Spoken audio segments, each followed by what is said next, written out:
दोस्तों आपको यहाँ यह मानकर चलना है कि जब आप इंग्लिश लिख रहे थे तो आपको इन 5 शब्दों का स्पेलिंग लिखना नहीं आया, तो आपने उसे हिंदी में लिख लिया। हेलो दोस्तों, मैं सूरज कुमार, रांची झारखंड से मेरे यूट्यूब चैनल स्पेलिंग मास्टर में आपका स्वागत है।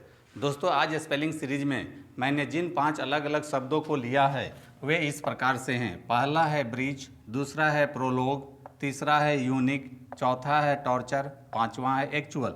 दोस्तों आपको यहाँ यह मानकर चलना है कि जब आप इंग्लिश लिख रहे थे तो आपको इन 5 शब्दों का स्पेलिंग लिखना नहीं आया, तो आपने उसे हिंदी में लिख लिया। तो दोस्तों अब हम लोग हिंदी वर्णमाला के रोमन स्क्रिप्ट के हेल्प से इन 5 शब्दों का स्पेलिंग लिखेंगे। तो दोस्तों सबसे पहले पहला शब्द ब्रिज लेते हैं। दोस्तों इंग्लिश में ऐसे बहुत सारे शब्द हैं जिनके अंत में ज आता है, जैसे ब्रिज, फ्रिज, जज, ग्रज, एज। तो दोस्तों इंग्लिश के इस तरह के शब्दों में जिनके अंत में ज आता है उसके लिए इंग्लिश में DGE लिखा जाता है।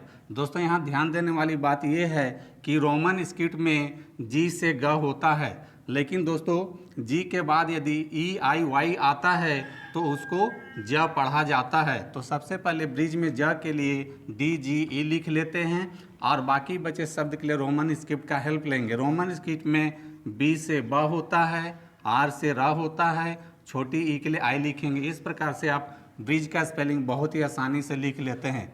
दोस्तों यहाँ ध्यान देने वाली एक और बात है कि यहाँ डी साइलेंट लेटर है जो GE के पहले आता है। अब आते हैं दूसरे शब्द प्रोलोग पर। दोस्तों इंग्लिश में ऐसे बहुत सारे शब्द हैं जिनके अंत में ग आता है, जैसे प्रोलोग, टंग, प्लेग।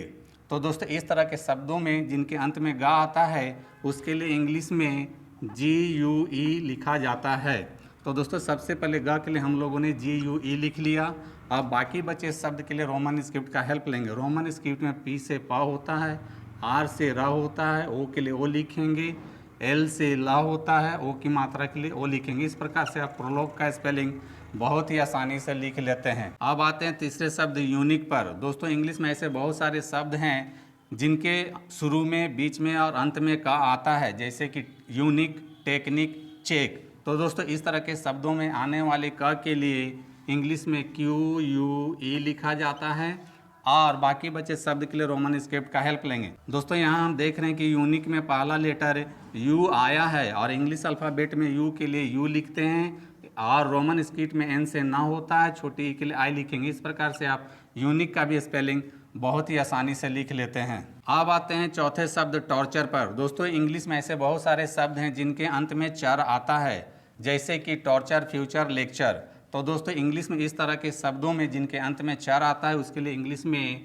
TURE लिखा जाता है और बाकी बचे शब्द के लिए रोमन स्क्रिप्ट का हेल्प लेंगे। रोमन स्क्रिप्ट में T से ट होता है, O की मात्रा के लिए O लिखेंगे, R से र होता है। इस प्रकार से आप टॉर्चर का भी स्पेलिंग बहुत ही आसानी से लिख लेते हैं। अब आते हैं पांचवें शब्द एक्चुअल पर। दोस्तों इंग्लिश में ऐसे बहुत सारे शब्द हैं जिनके बीच में चू आता है और इंग्लिश में चू के लिए TU लिखा जाता है। दोस्तों इंग्लिश में ऐसे बहुत सारे शब्द हैं जैसे कि एक्चुअल, नेचुरल, फॉर्चून।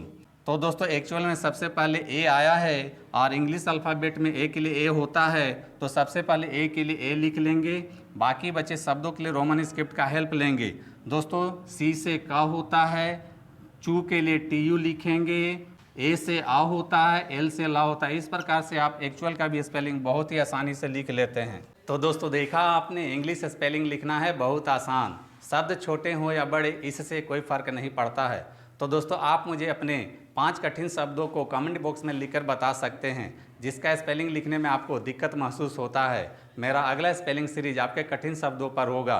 तो दोस्तों मेरी टीचिंग पसंद आती है तो मेरे वीडियो को लाइक, कमेंट और शेयर करें तथा ऐसे ही आसान और कठिन शब्दों का स्पेलिंग लिखना सीखने के लिए आप मेरे चैनल स्पेलिंग मास्टर को फॉलो, सब्सक्राइब जरूर करें।